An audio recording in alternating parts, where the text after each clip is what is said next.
फिर से खुशामदीद कहता हूँ आपको। मैं Zia Haider, I am motivational speaker. आज जो टॉपिक हम डिस्कस करेंगे उसका नाम है ओवर थिंकिंग। ओवर थिंकिंग होती क्या है, ओवर थिंकिंग हम करते क्यों हैं और ओवर थिंकिंग से हम बच कैसे सकते हैं। मैं अभी कुछ बातें आपको बता रहा हूँ, अगर ये बातें आपके साथ होती है तो आप भी ओवर थिंकिंग के शिकार है, ओवर थिंकिंग करते हैं। कभी ऐसा हुआ है कि आप कभी रेस्टोरेंट गए हो और रेस्टोरेंट खोलने के बाद आपने मेन्यू खोला हो और मेन्यू को बार बार देखे जा रहे हैं, एक पेज पलट रहे हैं, दूसरा पेज पलट रहे हैं और समझ नहीं आ रहा what to order and what not to order, क्या ऑर्डर करें और क्या ऑर्डर नहीं करें। अगर ऐसा आपके साथ होता है तो आप ओवर थिंक करते हैं। कभी कपड़े खरीदने गए हो, एक सूट खरीदने के लिए पहले एक शॉप, एक से दूसरी शॉप, दूसरी से तीसरी शॉप, तीसरी से चौथी शॉप, मार्केट में घूमे जा रहे हैं, समझ नहीं आ रहा कौन से कपड़े लें और कौन से कपड़े नहीं लें। कपड़े खरीद के घर आ गए तो सोच रहे हैं कि यार लास्ट शॉप वाले ने जो सूट दिखाया था अगर वो ले लेता तो वो बहुत अच्छा होता, या मैंने उसको बोला था 5000 में फाइनल करो, उसने फ़ौरन फाइनल कर दिया। अगर मैं उसको 4000 बोल देता तो वो मुझे 4000 के अंदर दे देता। अगर ऐसा होता है तो आप ओवर थिंकिंग करते हैं। कभी मैसेज लिखने के बाद उसको आपने एडिट किया है, मैसेज लिखा हो उसके बाद फ़ौरन उसको मिटा दिया हो, फिर दूसरे वर्ड इस्तेमाल कर रहे हो, फिर मिटा के फिर तीसरे वर्ड इस्तेमाल कर रहे हो, अगर ऐसा किया है तो आप ओवर थिंकिंग करते हैं। कोई ऐसी सिचुएशन जो कि गुजर चुकी है, पास की सिचुएशन, पोस्ट सिचुएशन, फिर उसकी एक हाइपोथेटिकल सिचुएशन बना लेना कि उसने जब मुझे ये डायलॉग बोला था तो मुझे उसके बदले ये डायलॉग बोलना चाहिए था, जबकि उस बात की अब कोई मायने ही नहीं है। लड़ाई के बाद लड़ाई के बारे में सोचना है कि यार उसने मुझे ये पॉइंट मारे थे तो उसके पलट के मुझे ये बोलना चाहिए था, ये बोलना चाहिए था, ये बोलना चाहिए था। जो इवेंट गुजर चुका है, अगर घर आके आपके दिमाग के अंदर वही सिचुएशन चल रही है, उसी को आप एनालाइज कर रहे हो तो आप ओवर थिंकिंग करते हो। और भी बहुत सारी सिचुएशन हो सकती है, जैसे मोबाइल फ़ोन खरीदने जाना तो हर बंदे से पूछना भाई बताओ कौन सा मॉडल चल रहा है, कौन सा मॉडल चल रहा है, कौन सा मॉडल चल रहा है। ऐसे ऐसे बंदों से पूछना जिनके पास खुद स्मार्टफोन नहीं है, भाई तुम बताओ कौन सा मॉडल अच्छा चल रहा है। अब वो बंदा भी चुप थोड़ी रहेगा, वो भी कुछ ना कुछ बोल देगा कि हाँ भाई फलाना मॉडल अच्छा चल रहा है, मेरा भाई इस्तेमाल कर रहा है। भाई भाई इस्तेमाल कर रहा है तो भाई से फीडबैक लो, उससे फीडबैक लेने की क्या ज़रूरत है। जितनी ज़्यादा इन्फॉर्मेशन आप दिमाग के अंदर इनटेक करेंगे उतनी ज़्यादा आप ओवर थिंकिंग करेंगे। तो ये भी एक सिचुएशन बनती है ओवर थिंकिंग की। आपके साथ भी ऐसा होता है तो आप ओवर थिंकिंग करते हैं। तो ये सारी कंडीशन अगर आपके साथ हुई है, जैसे कभी ईमेल लिखने के बाद सोचा हो कि ईमेल भेजूं या नहीं भेजूं, या ईमेल लिखने में इतना टाइम नहीं लगा दिया हो जितना उसको एडिट करने में टाइम लगा दिया हो, तो ये सारी चीज़ें ओवर थिंकिंग ही कहलाती है। ओवर थिंकिंग कोई बीमारी तो नहीं है, लेकिन ओवर थिंकिंग बीमारी की एक जड़ है। डिप्रेशन, एंजाइटी, ब्लड प्रेशर का ऊपर नीचे हो जाना, शुगर, ये सब आपको ओवर थिंकिंग की वजह से हो सकती है। हमारा दिमाग हमारी पूरी बॉडी को ऑपरेट करता है। जब आपका दिमाग ये डिस्टर्ब रहेगा, सोचता रहेगा, सोचता रहेगा, तो बॉडी पे तो अफेक्ट आएगा ही। नेगेटिव सोचेंगे तो बहुत ज़्यादा आएगा। आप पॉजिटिव थिंकिंग और नेगेटिव थिंकिंग दोनों थिंकिंग होती है। ये भी तो आप थिंकिंग ही कर रहे हैं ना, अगर मैं ऐसा कर लेता तो ऐसा होता, अगर मैं ऐसा कर लेता तो ऐसा होता। तो एक लॉ है जिस पर मैं वीडियो बना चुका हूँ, वो कहलाती है लॉ ऑफ अट्रैक्शन। और एक होती है विजुअलाइजेशन। अब विजुअलाइजेशन क्या होती है? विजुअलाइजेशन होती है कि कोई भी चीज़ आप चाहना चाहते हो तो आंख बंद करो, सोने से पहले एक डाउसी मतलब वनूदगी की स्टेज में जाओ और उसको सोचो। एग्जाम्पल मैं आपको दे रहा हूँ कि आप स्विफ्ट गाड़ी चाहते हैं। मैं कोई बहुत बड़ी एग्जाम्पल नहीं दे रहा, कोई प्राडो की नहीं दे रहा, कोई BMW की नहीं दे रहा, कोई मर्सिडीज़ की नहीं दे रहा, एक नॉर्मल गाड़ी है स्विफ्ट, वो आप चाहते हैं। तो कहते हैं विजुअलाइजेशन की पावर ये होती है कि आप सोने से पहले लेटो, आंखें बंद करो और सोचो कि आप शोरूम के अंदर इंटर हुए, आपने स्विफ्ट की चाबी मैनेजर से ली, मैनेजर ने आपको मुबारकबाद दी, आप स्विफ्ट चलाते हुए घर आए, आपके दोस्त आ गए, पड़ोसी आ गए, वो आपको मुबारकबाद दे रहे हैं। तो पावर ऑफ विजुअलाइजेशन मतलब विजुअलाइजेशन थिंकिंग ये कहती है कि जैसा सोचोगे वैसा ही कायनात चाहेगी कि वो आपको दे दे, मतलब वो आपको मिलने के चांस बहुत ज़्यादा हो जाएंगे। तो ये भी तो एक थिंकिंग है ना। ओवर थिंकिंग आपको दे रही है ब्लड प्रेशर, एंजाइटी, डिप्रेशन, और विजुअलाइजेशन की थिंकिंग आपको दे रही है मतलब स्मार्ट थिंकिंग आपको दे रही है जो आप चाह रहे हो। तो इन दोनों में फ़र्क क्या है? कौन सी थिंकिंग हमें पता लगेगा कि ये ओवर थिंकिंग है और कौन सी थिंकिंग हमारी स्मार्ट थिंकिंग है। अगर आपकी थिंकिंग के अंदर इफ़ आ रहा है अगर, तो वो ओवर थिंकिंग है, और अगर आपकी थिंकिंग के अंदर बट आ रहा है लेकिन, तो वो पॉजिटिव थिंकिंग है। जैसे दो दोस्त ब्रांड न्यू कार खरीद के लाए, तीसरा दोस्त आया, उसने मुबारकबाद दी, भाई मुबारक हो मुबारक हो।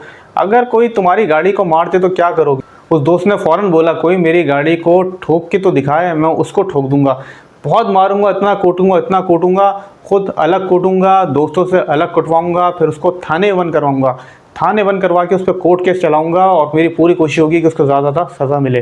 दूसरे को बोला कि भाई अगर तुम्हारी गाड़ी ठुक जाए या कोई ठोक दे तो तुम क्या करोगे? उसने बोला भाई ठुक जाए तो ठुक जाए, ठुक गई तो मैं क्या करूँ, होता रहता है। जो ठोकेगा उसको बोलूँगा भाई जो इस पर खर्चा आ रहा है वो आप खर्चा भरो, जितना वो भर सकता है वो भर देगा, बाकी ब्याह मिला के सही करवा दूँगा। एक्सीडेंट तो होते रहते हैं, अगर हो भी गया तो क्या हुआ, वैसे भी इंश्योरेंस है, इंश्योरेंस वाले क्लेम कर देंगे, हो सकता है उसकी गलती ना हो। अब पहले दोस्त ने जो है वो ओवर थिंकिंग करी क्योंकि वो नेगेटिव थिंकिंग कर रहा था और अगर पे जा रहा था, अगर किसी ने ठोका तो फिर मैं ऐसा करूँगा, फिर मैं ऐसा करूँगा। दूसरे वाले ने पॉजिटिव थिंकिंग करी, स्मार्ट थिंकिंग करी, वो सोल्यूशन की तरफ गया। हो गया तो हो गया, अब सोल्यूशन क्या है? सोल्यूशन ये है कि भाई मैं उसको बोलूँगा कि भाई तुम पैसे दे सकते हो तो दे दो, नहीं दे सकते तो भाई ये इंश्योरेंस क्लेम करवा के मैं सही कर लेता हूँ। तो कोई भी ऐसी थिंकिंग जिसके अंदर अगर ऐसा होता तो मैं ऐसा कर लेता। जैसे कभी इंटरव्यू आप देकर आएँ, इंटरव्यू देने के बाद अब इंटरव्यू तो आपने दे दिया, उसके बाद बैठ के आप सोच रहे हैं यार वो जो सवाल उसने मुझे पूछा था, अगर मैं इसका जवाब ये दे देता, या मैंने अपनी सैलरी एक्सपेक्टेशन बहुत ज़्यादा बता दी जिसकी वजह से वो मुझे कॉल बैक नहीं कर रहे हैं, या मैंने सैलरी एक्सपेक्टेशन बहुत कम बता दी, यार मुझे ज़्यादा बतानी चाहिए थी, अब मेरी जॉब कम पे लगेगी। अब जो नेगेटिव थिंकिंग है, या नेगेटिव थिंकिंग बंदा क्या करेगा कि यार मैंने एक्सपेक्टेशन कम बता दी, मुझे ज़्यादा बतानी चाहिए थी, हो सकता है मेरी ज़्यादा सैलरी लगती। अब जो होना था वो हो गया। अब यही अगर स्मार्ट थिंकिंग की बात करें तो बंदा बोलेगा यार मैंने अपनी एक्सपेक्टेशन कम बता दी, मुझे ज़्यादा बतानी चाहिए थी। अब पॉजिटिव थिंकिंग की बात करते हैं तो बोलेगा मुझे ज़्यादा बतानी चाहिए थी लेकिन मैंने कम बता दी, कोई मसले की बात नहीं है, मैं अपनी परफॉर्मेंस से 1 साल के अंदर अपनी सैलरी नया इंक्रीमेंट जो नेक्स्ट इनका इंक्रीमेंट होगा मैं अच्छा लगवा लूँगा, मुझे अपने पे यकीन है। ये हो गया सोल्यूशन और ये हो गई प्रॉब्लम। तो प्रॉब्लम इफ़ की बात करेंगे तो वो है नेगेटिव थिंकिंग, बट लेकिन यानी सोल्यूशन की बात करेंगे तो वो हो जाएगी पॉजिटिव थिंकिंग। तो आपने नेगेटिव थिंकिंग नहीं करनी है, पॉजिटिव थिंकिंग करनी है, सोल्यूशन के बारे में बात करना है। अब हम बात करते हैं कि हम ओवर थिंकिंग करते क्यों हैं। ओवर थिंक करने की कुछ वजह आपको बताता हूँ। पहली वजह होती है हमारी करंट सिचुएशन। एग्जाम्पल आपको बताता हूँ कि बॉस है, वो सुबह ही सुबह आता है, वो कहता है भाई कल की रिपोर्ट ले आओ, कितनी कितनी सेल करी है। जिसका पर डे का टारगेट नहीं होता उसकी रिपोर्ट वो ऐसे ज़मीन पे मारता है, ये टेबल पे मारता है। टेबल पे मारने के बाद वो बोलता है कि भाई तुम्हारी सेल्स का टारगेट कल का क्यों पूरा नहीं हुआ, सुनाता है, अब्यूज़िव लैंग्वेज यूज़ करता है और पूरे ऑफिस के सामने एक बंदे को ह्यूमिलेट कर देता है। तो जिस बंदे का टारगेट पूरा नहीं हुआ वो बैठा हुआ है, बॉस का इंतज़ार कर रहा है। अब बॉस का जो इंतज़ार कर रहा है वो ओवर थिंकिंग करेगा कि अभी बॉस आएंगे, बॉस मुझे बुलाएंगे, फिर मेरी रिपोर्ट देखेंगे, फिर ऐसे टेबल पे मारेंगे, फिर मुझे अच्छे अच्छे अल्फाज बोलेंगे, मेरी ऑफिस सामने बेइज्जती होगी। तो हमारी जो करंट सिचुएशन होती है वो हमें ओवर थिंकिंग पे कभी कभार मजबूर कर देती है। एक वजह तो ये होती है। दूसरी वजह ये होती है कि पीपल प्लीजिंग। हम लोगों को नाराज़ करना नहीं चाहते, जब हम चाहते हैं कि हर बंदा हमसे खुश रहे। अब हर बंदे का नेचर अलग है, कोई बंदा कोई भी बात बुरी नहीं मानता, कोई बंदा कुछ बात बुरी मानता है और कोई बंदा हर बात बुरी मान जाता है। अब आप चाह रहे हो कि मैं इसको भी खुश रखूं, इसको भी खुश रखूं, इसको भी खुश रखूं। अब उसकी ऐसा ओवर थिंकिंग करते हैं कि इसको ये बात बोलूँगा तो यार ये बुरा ना मान जाए, इससे ये बात मैं बोलूँ या नहीं बोलूँ, इससे ये बात बोलूँ या नहीं बोलूँ, और ये बंदा तो बुरा ही नहीं मानता, यार ये तो अपने जैसा, इसको मैं बोल देता हूँ। तो लोगों को खुश करने के चक्कर में भी हम ओवर थिंकिंग करते हैं। ये बात तो हो गई ओवर थिंकिंग की। और ओवर थिंकिंग होती क्यों है। अब हम बात करेंगे कि ओवर थिंकिंग से जान कैसे छुड़ाई जा सकती है। ओवर थिंकिंग से जान छुड़ाने के कुछ तरीके मैं आपको बता रहा हूँ। पॉइंट नंबर 1 है जर्नलिंग।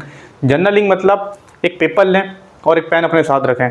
आप कोई भी काम कर रहे हैं, जैसे ही दिमाग के अंदर कोई ओवर थिंकिंग आई कि काश कल बाबर आजम आउट नहीं होता तो पाकिस्तान मैच जीत जाता, वहीं अपने दिमाग को रोकें, पेपर निकालें, उस पर लिख लें Pakistan versus Australia, I will discuss in the night.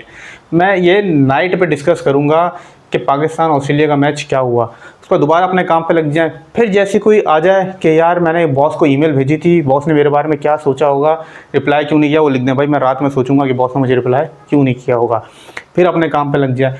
जैसे कोई तीसरी थिंकिंग आए कि यार मेरा फड्डा हुआ था, मैंने उसको ये जवाब देना चाहिए था, वहीं रुक जाएं, पेपर पे लिख दें कि भाई जो मेरी लड़ाई हुई थी मैं रात में डिस्कस करूँगा, और अपने काम में लग जाएं। जब रात में आप उस पेपर को निकालेंगे कि हाँ भाई मैंने रात में डिस्कस करना था पाकिस्तान वर्सेस ऑस्ट्रेलिया मैच, आप उठा के पेपर को साइड फेंक देंगे, बोलेंगे भाई क्या यार क्या डिस्कस करूँ, जो होना था वो हो गया। बस वो उस वक्त एक डिस्ट्रैक्शन आई थी, एक ओवर थिंकिंग की डिस्ट्रैक्शन आई थी आपको डिस्टर्ब करने के लिए, जो आपने लिखने से ख़त्म कर दी। 100% बोलता हूँ कि रात में आप करना पसंद नहीं करोगे, उठा के उसको साइड में फेंक दोगे। पॉइंट नंबर 2 है टॉक टू समवन। मैं ऑफिस के अंदर काम कर रहा हूँ, ऑफिस का काम करते हुए मैंने पूरा अपनी रिपोर्ट्स वगैरह बनाई। रिपोर्ट्स बनाने के बाद मैंने ईमेल पे अटैच करी। अब सेंड का बटन दबाते हुए मैं ओवर थिंकिंग कर रहा हूँ कि अगर रिपोर्ट गलत हुई तो जितने सीसी के अंदर हैं उस सबसे मेरी बेइज्जती हो जाएगी, हर बंदा मुझे बुलाएगा, मुझे बेइज्जत करेगा, मैनेजर मेरा सुपरवाइज़र को बोलेगा कि इसने क्या रिपोर्ट बनाई है, सुपरवाइज़र आके मुझे बोलेगा और सबके सामने बोलेगा। आप एक ओवर थिंकिंग में पड़ गए। उससे बेहतर यही नहीं है कि जो बंदा एक्सपर्ट है रिपोर्ट बनाने में, आपका सीनियर, आपका सुपरवाइज़र, आपका कोच, आपका कोई दोस्त, उसको फ़ौरन कॉल मिलाएं और उसको बोलें यार ये जो मैंने रिपोर्ट बनाई है क्या तुम गो थ्रू कर लोगे, कोई इसमें गलती तो नहीं है, गलती हो गई तो मेरी बेइज्जती हो जाएगी। तो एक बैठ के 15-20 मिनट आधा घंटा ओवर थिंकिंग करना, उससे बेहतर यही नहीं है कि आप फ़ोन मिलाएं अपने किसी कोच को, अपने दोस्त को, और बोलें भाई इसको चेक करके मुझे बता दो सही है नहीं है। बोलेगा सही है तो भाई, तो बोलेगा सही नहीं है तो बैठ के आप उसको सही कर लो। तो हम बैठ के ओवर थिंकिंग करते रहते हैं कि भाई क्या होगा क्या होगा। उससे बेहतर यही है कि आप फ़ोन मिलाएं उसके एक्सपर्ट को और उससे पूछ लें कि ये सही है या नहीं है, और ओवर थिंकिंग से बच जाए। पॉइंट नंबर 3 है क्विक डिसीजन। जितना ज़्यादा किसी भी चीज़ को आप टाइम देंगे उतना ही ज़्यादा आप उसको ओवर थिंक करेंगे। जैसे आप रेस्टोरेंट जाते हैं और मेन्यू को बार बार देखते रहते हैं, कपड़े ख़रीदने जाते हैं, जैसे मैंने आपको पहले एग्जांपल दी थी, तो आप बहुत ज़्यादा मार्केट विजिट करते हैं। जितनी ज़्यादा मार्केट विजिट करेंगे उतना ज़्यादा आपके लिए सिलेक्शन मुश्किल हो जाएगी, उतनी ज़्यादा ओवर थिंक करेंगे। तो उससे बेहतर यही है कि अपने आप को आप टाइम दे दें। जैसे मैं मार्केट जाता हूँ और मार्केट में पहुँचते ही अपने आप को टाइम देता हूँ कि 20 मिनट के अंदर मैंने ड्रेस ख़रीद लेना है, 20 मिनट के अंदर मैं एक अच्छा ड्रेस ख़रीद के भी ले आता हूँ। रिपोर्ट बनाते हुए मैं अपने आप को टाइम दे दूँ कि 2 घंटे के अंदर मैंने रिपोर्ट रेडी करनी है, तो 2 घंटे के अंदर मैं रिपोर्ट रेडी कर लूँगा। जब ज़रूरत से ज़्यादा आप टाइम देंगे, अगर आप ओवर थिंकिंग करते हैं तो ये काम करें, वरना नहीं करें।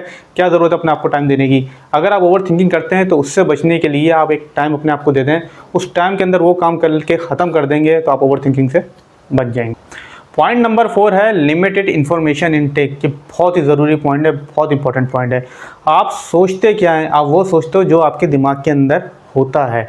जब दिमाग के अंदर वो बात होगी नहीं तो सोचोगे कैसे? इसलिए कहते हैं कि कोई भी इन्फॉर्मेशन पहले आप खुद ही एनालाइज कर लो कि ये पॉजिटिव है या नेगेटिव है। पॉजिटिव इन्फॉर्मेशन लो, नेगेटिव इन्फॉर्मेशन नहीं लो। जब कोई बंदा किसी की बुराई कर रहा होता है, हसद कर रहा होता है, तो सामने वाले को भी उतना ही गुना मिलता है जितना बोलने वाले को मिलता है। उसकी वजह यह है कि सामने वाला सुन रहा है। अगर वो सुनेगा नहीं तो सामने वाला बोलेगा नहीं, ये आगे पूछेगा नहीं, अच्छा भाई फिर क्या हुआ, या तुम्हें ऐसा बोलना चाहिए था। जब आप बात से बात मिलती है तभी तो बात आगे बढ़ती है। तो ना सुनोगे, ना आपके दिमाग में जाएगी, ना ही ओवर थिंकिंग आप करोगे। जैसे कोई अलमारी है, अलमारी के अंदर गंदे कपड़े हैं। आप आए, आपने एक बंदे को बोला यार इस अलमारी के अंदर से वाइट कलर का फ्रेश सूट निकाल के मुझे दे दो। वो गया, उसने अलमारी खोली, उसने बोला भाई इसके अंदर तो वाइट कलर का सूट है ही नहीं, सारे गंदे कपड़े हैं। अब उस अलमारी के अंदर जब कोई वाइट कलर का सूट नहीं है तो कैसे मिलेगा? अब उसके लिए क्या करना है कि अलमारी से सारे गंदे कपड़े निकाल दें और नए नए सूट रखें। जब नेक्स्ट टाइम आप बोलेंगे कि नया सूट ला के देना, बंदा अलमारी से निकल के ला जाएगा। इसी तरह जितना भी दिमाग के अंदर गंद भरा हुआ है उन सबको निकालें, सिर्फ वही इन्फॉर्मेशन इनटेक करें जो पॉजिटिव है। तो जब आपका नेक्स्ट टाइम जब मुंह खुलेगा तो आपके मुंह से भी पॉजिटिव चीज़ें ही निकलेंगी। अगर आपने किसी को देखना है कि भाई ये इसके दिमाग में किस तरह की चीज़ें हैं, तो कुछ भी नहीं करना, बहुत आसान सा फार्मूला आपको बता रहा हूँ। आपने जाना, उसका यूट्यूब खोलना है। यूट्यूब पर खोलने के बाद उसके रिसेंट में जाना है और देखना है कि ये किस तरह की वीडियो देख रहा है। अगर वो मोटिवेशनल वीडियो देख रहा है, वो अपने काम से रिलेटेड की वीडियो देख रहा है, अच्छी वीडियोस देख रहा है, तो इसका मतलब उसके दिमाग के अंदर सब पॉजिटिव चीज़ें जा रही हैं। तो वो जब बोलेगा तो उसके बोलने से पता लगेगा कि ये पॉजिटिव बंदा है। अगर वो नेगेटिव चीज़ें देख रहा है, लड़ाई झगड़ा देख रहा है, कोई बिग बॉस टाइप का कोई चीज़ें देख रहा है, ड्रामे देख रहा है, इस तरह की चीज़ें जो नेगेटिव हैं वो चीज़ें देख रहा है, तो जब उसका मुंह खुलेगा तो आपको अंदाज़ा हो जाएगा कि भाई ये किस तरह का बंदा है। मुझे पता है तुम किस तरह की चीज़ें देखते हो, मुझे पता है तुम किस तरह की इन्फॉर्मेशन अपने दिमाग के अंदर इनटेक करते हो। तो ये 4 पॉइंट मैंने आपको बताया कि किस तरह आप ओवर थिंकिंग से बच सकते हैं।